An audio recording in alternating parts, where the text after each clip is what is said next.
रुद्रपुर गांव में सन्नाटा पसरा होता है। आज फिर से गांव में एक और मौत हो गई थी और हर कोई इस मौत के बारे में बातें कर रहा था। अरे जब सभी गांव वालों को पता है कि हमारे गांव से सटे जंगल में जो कोई जाता है फिर वापस लौटकर नहीं आता, तो फिर वहां कोई क्यों ही जाता है? अरे मैंने अपने पति को मना किया था कि जंगल के रास्ते ना जाए, लेकिन नशे में धुत मुझे कहते रहे कि मैं भी तो देखूं आखिर जंगल में ऐसा क्या है। और मैं मना करती रही, लेकिन उन्होंने मेरी एक नहीं सुनी। अरे केसरी भाभी, मैं तो मोहन को समझाता था कि इतना नशा करना ठीक नहीं है, और नशे की हालत में देखो अपनी जान गंवा बैठा उस जंगल जाकर। रुद्रपुर गांव से सटा एक घना जंगल था। उस जंगल में जाने वाला इंसान कभी लौट कर नहीं आया और ये बात गांव वाले अच्छे से जानते थे। लेकिन फिर भी जाने अनजाने में उस जंगल में जो कोई जाता वो भगवान को प्यारा हो जाया करता। गांव में हर महीने 4 से 5 मौतें हो रही थीं। अरे गोपाल कैसा है?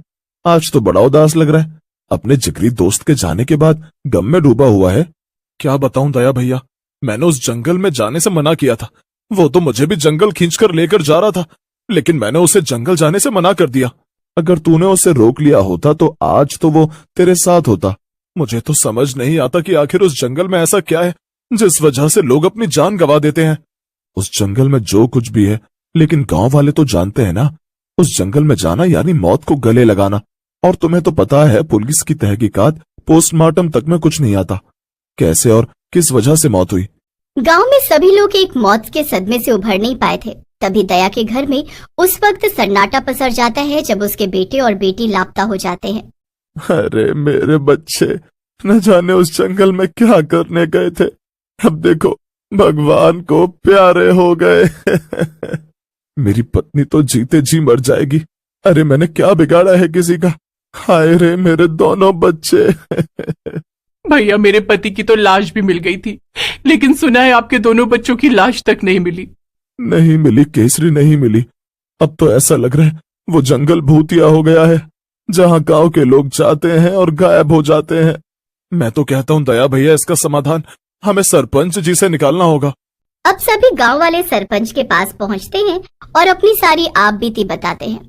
सरपंच भी इस बात को गंभीरता से लेता है और जंगल जाने वाले रास्ते पर एक बोर्ड लगवाने का फैसला लेता है, जिस पर लिखा होता है यहाँ जाना मना है। ये अच्छा किया सरपंच जी ने। इस बोर्ड को पढ़ने के बाद शायद ही कोई इस जंगल में जाएगा। उस बोर्ड के लगने के अगले दिन केसरी पास के कुएं पर जब पानी भरने जाती तो वो देखती है कि कल जो उन्होंने यहाँ जाना मना है का बोर्ड लगाया था वो वहाँ है ही नहीं। अब ये बात केसरी गांव वालों को बताती है। हमने जो कल जंगल जाने के रास्ते पर बोर्ड लगाया था वो बोर्ड वहाँ है ही नहीं। क्या बात कर रही हो केसरी भाभी? वो बोर्ड तो मैंने खुद अपने हाथों से लगाया है। चलो चलकर देखते हैं, लगता है ये गांव का ही कोई आदमी कर रहा है। उस बोर्ड के हटने से तो मुझे भी ऐसा लगता है, लेकिन कोई बात नहीं, हम दोबारा बोर्ड लगा देते हैं। हाँ, हमें वो बोर्ड तो लगाना ही होगा, वरना जो अनजान लोग हैं वो जंगल के रास्ते गए तो फिर लौटकर नहीं आएंगे। गोपाल, दया और गांव के बाकी लोग मिलकर दोबारा से जंगल के रास्ते यहाँ जाना मना है का बोर्ड लगा देते हैं। ऐसे ही कई दिन बीतता है और जब जब गांव के लोग जंगल जाने वाले रास्ते पर बोर्ड लगाते वो बोर्ड अगले ही दिन उन्हें वहाँ नहीं मिलता। एक रोज भूला भटका रुद्रपुर गांव में एक शहरी पर्यटक आता है। ये गांव तो बेहद खूबसूरत है, इस गांव का भ्रमण करना पड़ेगा। पहले इस घने जंगल में कुछ फोटोज खींच लेता हूँ, उसके बाद गांव के लोगों से मुलाकात करूंगा। इतना कहने के बाद वो शायर आदमी जंगल की तरफ बढ़ता है और अपने कैमरे में जंगल की सुंदरता के कुछ नजारे कैद कर लेता है। तभी उसके नाक में अचानक एक खुशबू आती है। ये खुशबू तो जानी पहचानी लग रही है। अरे ये तो मेरी फेवरेट चिकन लेग पीस की खुशबू है, लेकिन आसपास तो जंगल ही जंगल है, तो ये खुशबू कहाँ से आ रही है? तभी सामने उसे एक झोपड़ी दिखाई देती है और झोपड़ी के बाहर एक औरत चिकन लेग पीस बेचती हुई नजर आती है। ओह वाओ, ग्रेट, खाने का बंदोबस्त तो हो ही गया। सैम उस औरत के पास पहुंचता है और उस औरत से चिकन लेग पीस खरीदता है।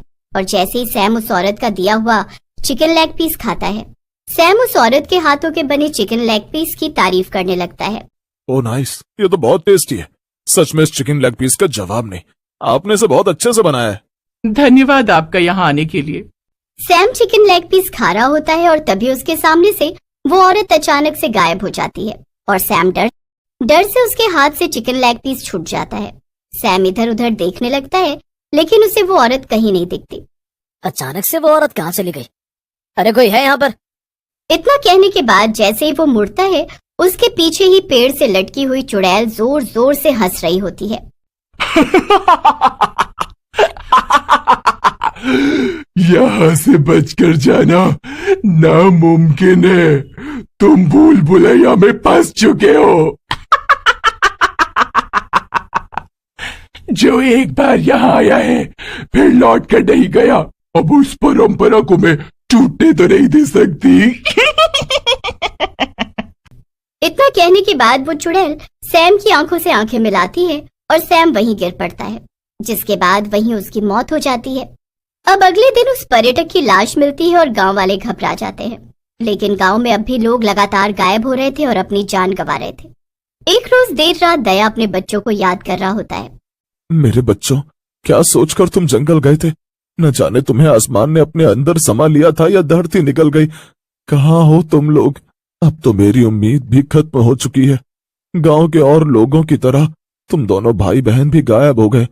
लेकिन ये सब कौन कर रहा है, क्यों कर रहा है, इसका मैं पता लगा कर रहूंगा। दया के बच्चों के गायब हुए महीनों बीत चुके थे। अब दया देर रात हनुमान चालीसा का जाप करता हुआ जंगल पहुंचता है। तभी वो देखता है एक झोपड़ी के बाहर चिकन लेग पीस की दुकान है और एक आदमी उस दुकान से चिकन लेग पीस खरीद रहा है। लेकिन जैसे ही वो आदमी चिकन लेग पीस खाता है, उसके सामने एक चुड़ैल प्रकट होती है और वो उस आदमी की आंखों में आंखें डालकर उसे मार देती है। ये सब देख दया डर जाता है और अगली सुबह सारे गांव वालों को जंगल में होने वाली मौत और लोगों के गायब होने के रहस्य को उजागर करता है। यानी कि अब तक गांव के जितने भी लोग गायब हुए हैं या मारे गए हैं, वो सब जंगल में रहने वाली चुड़ैल कर रही है जो चिकन लेग पीस बेचती है।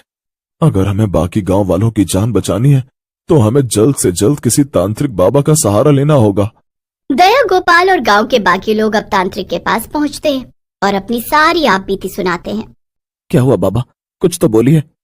जिस चुड़ैल की सिफारिश लेकर तुम मेरे पास आए हो, वो चुड़ैल बहुत शक्तिशाली है। झुमरी एक अमीर और चटोरी औरत थी जिसे उसके ही गांव के एक लालची आदमी ने खाने में जहर मिलाकर खिला दिया, जिससे उसकी मौत हो गई और उसके बाद उसकी आत्मा भटक रही है।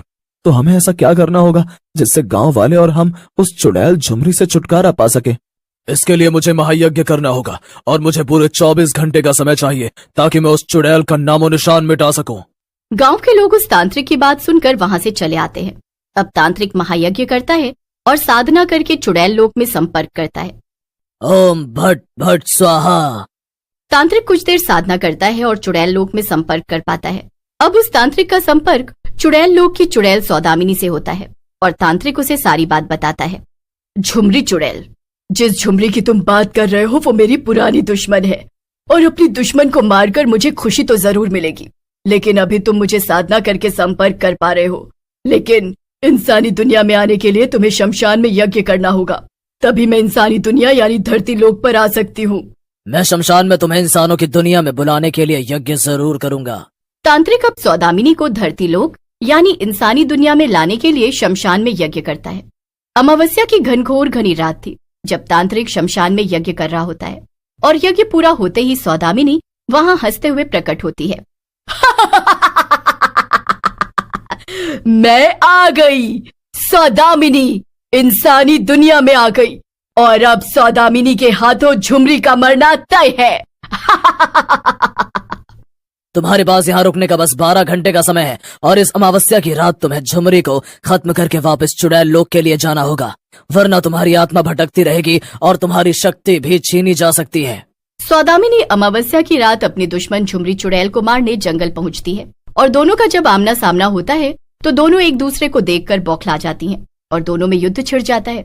लेकिन सौदामिनी ज्यादा शक्तिशाली थी, उसके आगे झुमरी टिक नहीं पाती और सौदामिनी झुमरी को मार देती है। अब आखिरी सांस गिन रही झुमरी को सौदामिनी कहती है, झुमरी तुम्हारा मरना तो तय था। तुमने अपने मतलब के लिए इंसानी दुनिया में आकर हर एक इंसान से अपना बदला लेना चाहा, बेकसूर लोगों को भी मारा, लेकिन तुम्हारा अंत मेरे ही हाथों लिखा था।